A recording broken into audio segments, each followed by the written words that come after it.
How's it going, guys? As you can see, I'm back out at the boat again this week, and I'm going to be telling you guys about drop shot fishing, and also how to rig a drop shot.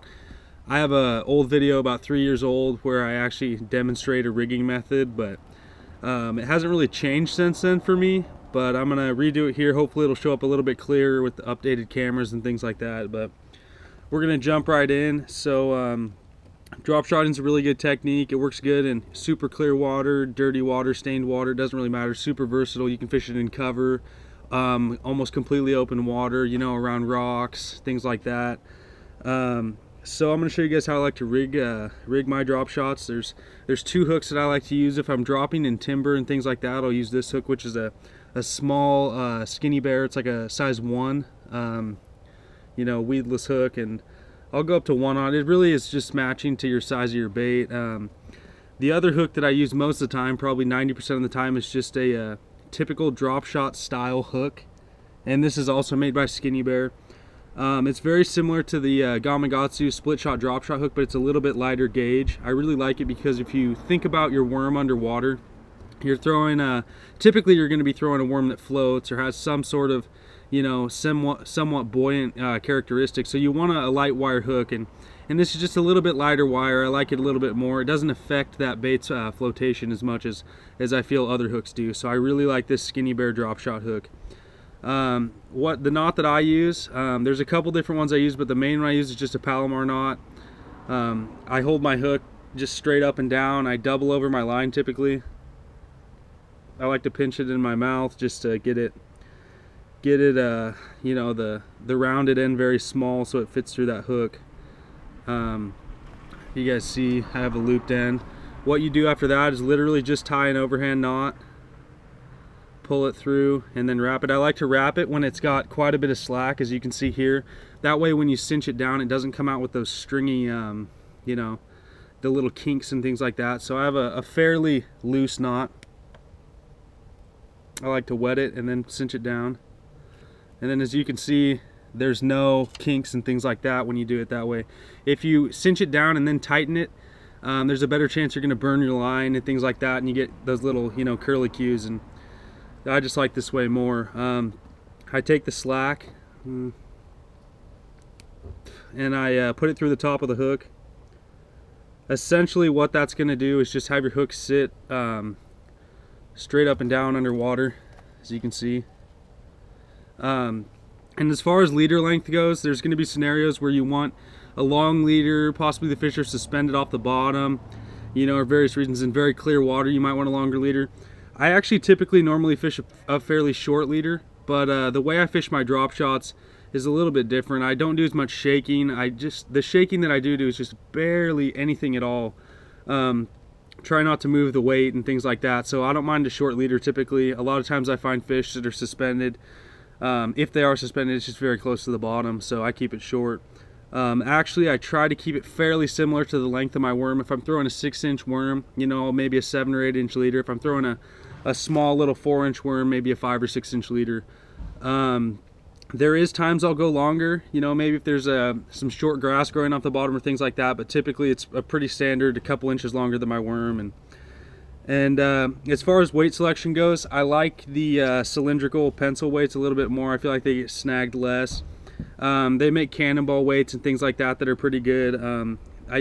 If I use a heavy weight like this 3/8 ounce here, it's not necessarily totally cylindrical, but you know, that's just what I like to use. And then I'll use these two. Not really any bonus over using one over the other necessarily. I just think these cylindrical ones get snagged a little bit less. So I'm sure you guys have mostly all used this kind of weight. You just put your line through the crimp and then set it to length and then cinch it.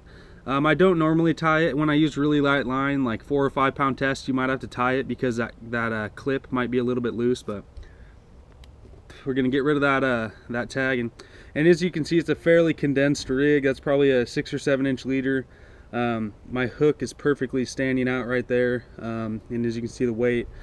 So the baits that I like to throw in a drop shot, pretty standard stuff. There's, you know, obviously there's a couple different categories of things. For typical drop shot fishing, I like, you know, just like a robo worm works good. This right here is a bluegill color, 4.5 inch. I typically nose hook my baits also. As you can see, I like to go in is right underneath where the mold concaves is where I like to go in. And I don't go straight through, I like to come through at an angle. Just like that. And okay. I feel like that gives the bait a lot more freedom than any other rig.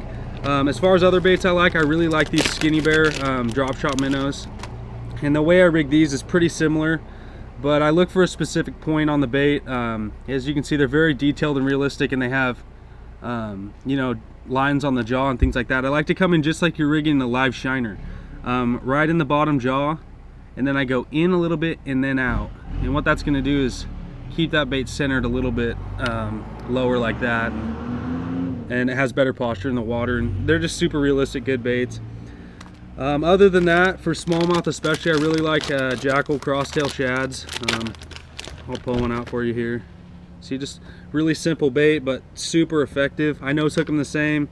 And then we have a bag here full of super crosstail shads and clone fries and things like that. Just similar things, very realistic. If the chance that I'm fishing a mix of cover and open water, and I'm fishing with this style hook and I don't want to re-rig, there's a certain way that I'll rig these. Like if a tree is on the bank or something and there's only one or two and I want to pitch to that tree, I'll come in a little bit farther back in the worm, you know, maybe 1/8 of an inch, 1/4 inch or so. As you can see, I'm a little bit farther into the worm, a little bit longer than the hook. What I like to do is just Texpose that. And as long as you set the hook and keep good pressure on the fish, that is gonna effectively hook your fish and keep them on. So it's just a real quick thing to do. The rod I like to use, I actually had this rod made mostly for fishing for big smallmouth. They're pulling hard, they're, you know, underwater bulldogs, and they're gonna rip you around a little bit. It's a 7/6 rod. I like the longer rod just because it distributes the arc of the line a little better. There's no specific point where that line gets choked and it ends up having excess pressure. So I like the 7/6. It's a 2-power, but it's a little bit lighter than like a 7-foot 2-power just because the action of the rod is a little bit more slowed. I don't know if you guys can see that in there, but it bends all the way down to the first guide pretty much. It's again 7/6. This is a Shimano Stratic CI4 10-pound braid. I like the white braid because white braid is it's the only color braid that's not dyed. And the dye on the braid, like if you guys have used Power Pro, you know that after 5 or 6 months of, you know, decent use, your braid's almost totally white anyways. Maybe sooner if you're using the rod a lot. So I just go with white to start. I'll Sharpie the first 15 feet, and you guys have all seen my leader knot and things like that. As far as drop shotting, I normally go braid to a leader, anywhere from 4 to 8 pound test. I'll go 10 occasionally, it just really depends. When I start getting into heavier drop shotting, like even pitching under docks, I'll just switch to a bait cast rod and use 12 or 14. But anyways, that's just a fairly generalized overview of drop shot fishing. I shake my rod in very small movements. I don't like moving my weight whatsoever. You want to think about how that worm reacts. It doesn't necessarily need to be hopped. I just like to shake it in place.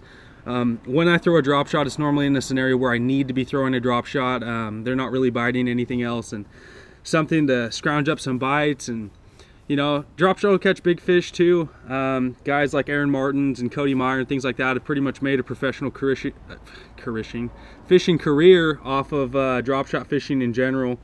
So it's a good technique all around. It catches good sized fish, small fish, numbers, you know, and big fish. So I hope you guys all throw that rig. It's definitely one that needs to be in your arsenal at this point in time. Hopefully this tip video gave you guys some sort of insight to maybe you know, follow up with things you already knew or things like that. But let me know how it helped you, what you liked, what you didn't like, suggestions for next week's video. Like I said, I make these videos for you guys, so anytime you guys want to see something in particular, just let me know. I'll be glad to make a video. Anyways, be sure to rate, comment, and subscribe, and thank you for viewing.